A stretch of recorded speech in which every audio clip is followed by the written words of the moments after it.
बिस्मिल्लाहिर्रहमानिर्रहीम। अस्सलामु अलैकुम वरहमतुल्लाहि वबरकातुहू। I am Malima Noorul Ain Binte Muhammad Ibrahim. Welcome back to my channel. गुज़िश्ता रोज़ हमने ताबूद और तस्मिया को टुकड़ों और मुकम्मल आयत की सूरत में पढ़ा था और अलिफ से लेकर या तक तमाम हरूफ की मारूफ तरीके से मश्क की थी।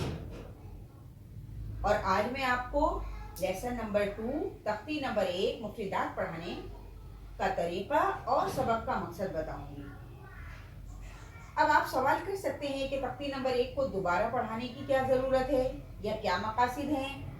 तो मैं आपको बताती हूँ कि तख्ती नंबर 1 को दोबारा पढ़ाने का मकसद ये है कि यूं तो बच्चे बचपन से और बड़े बचपन तक अलिफ से लेकर या तक पढ़ते आ रहे हैं, तो असल मकसद ये है कि पढ़ने वाले से हर्फ की सही अदायगी हो रही है या नहीं, क्योंकि अरबी तरीके के मुताबिक पढ़ने को सही यानी मारूफ कहते हैं और अरबी तरीके के खिलाफ पढ़ने को मजहूल कहते हैं। जैसे कि हमारा आज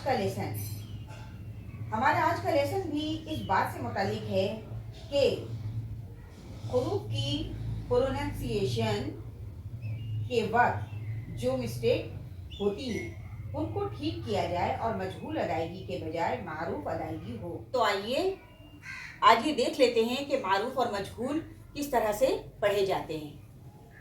अऊज़ु बिल्लाहि मिनश शैतानिर रजीम। बिस्मिल्लाहिर रहमानिर रहीम। अलिफ अलिफ। आप देख रहे हैं कि अलिफ 3 हर्फी हर्फ है, अलिफ लाम फा, और ये मारूफ तरीका है, अरबी कायदे के मुताबिक है। आइए अब देखते हैं अलीफ अलीफ या के साथ, यानी एक तो हर्फ 4 हो गए हैं, दूसरे या भी इसमें शामिल हो गया है और ये अरबी कायदे के खिलाफ है। इसी तरह से अलिफ अलिफ, यहाँ भी उर्दू का लफ्ज़ पे आ गया है जो कि मजहूल है। आलिफ आलिफ, खड़े ज़बर के साथ अगर हम आलिफ पढ़ें तो ये भी मजहूल तरीक़ा है। इसी तरह से अलिफ अलिफ, आप देख सकते हैं कि ये भी गैर मारूफ तरीक़ा है। तो चूँकि हमारे आज के सबक के पढ़ने का मकसद ये था कि हम मारूफ तरीक़ा और मजहूल तरीके को देखें कि आया मारूफ तरीका किस तरह से होता है। मारूफ तरीका है अलिफ अलीफ अलिफ आलिफ और अलिफ मजहूल तरीका है। इसी तरह से आप देखें हरफे बा को हम कैसे पढ़ते हैं, बा बा। ये जो हमने बा पढ़ा है ये हमारा मारूफ तरीका है। बा पढ़ना क्या है, मारूफ तरीका है, लेकिन इस बा को उर्दू की तरह बे पढ़ना मजहूल है, इसलिए मारूफ तरीका ही पढ़े जाते हैं। जैसे बा बा, आगे भी आप देख सकते हैं ता ता। उर्दू की तरह अगर ते लिखा हो और पढ़ते वक्त भी ते पढ़ें तो ये गैर मारूफ तरीका होगा यानी मजहूल होगा, जबकि ता मारूफ तरीका है। इसी तरह से सा ये उर्दू की तरह लिखी गई है और अरबी का तरीका ये है सा। अगर इस सा को हम से पढ़ें तो तरीक़ाकार उर्दू होगा और अरबी कायदे के खिलाफ होगा, इसलिए हमें मारूफ तरीका पढ़ने की तरफ ध्यान देनी चाहिए। अब देखें आप हा, देखें हा, पढ़ें हा हा, ये अरबी तरीका है, लेकिन अगर इसको उर्दू ग्रामर की तरह है पढ़ें तो यकीनन ये मजहूल पढ़ा जाएगा। अरबी में हा, अरबी कायदे में भी हा पढ़ेंगे, उर्दू कायदे के मुताबिक है नहीं पढ़ेंगे। इसी तरह से ख्वा ख्वा, ये ख्वा मारूफ तरीका है, जबकि खे उर्दू ग्रामर के मुताबिक है लेकिन अरबी के खिलाफ है, अरबी कायदे के खिलाफ है।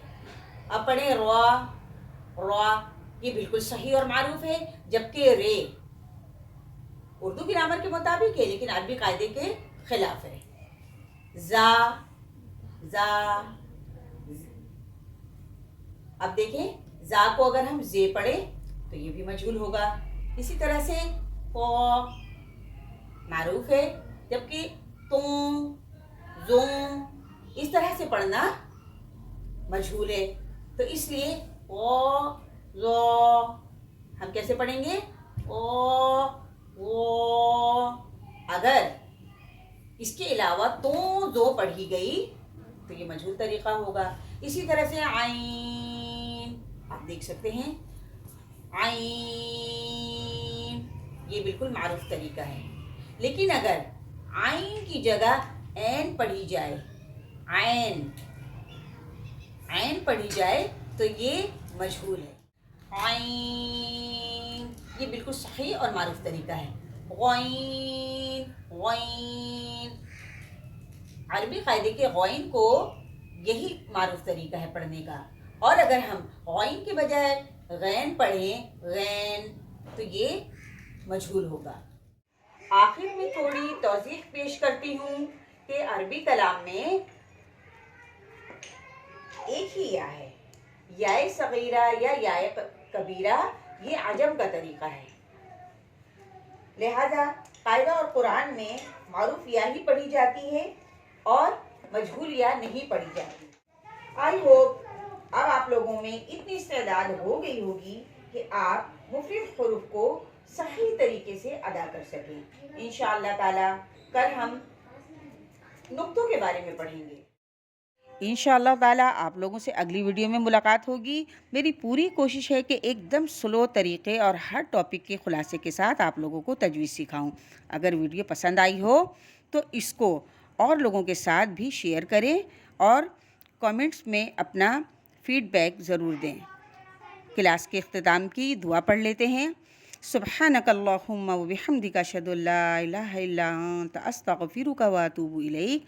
سبحان ربک رب العزت عما یصفون وسلام علی المرسلین والحمد للہ رب العالمین وصلی اللہ تعالی علی خیر خلق اجمعین برحمتک یا ارحم الراحمین. آمین.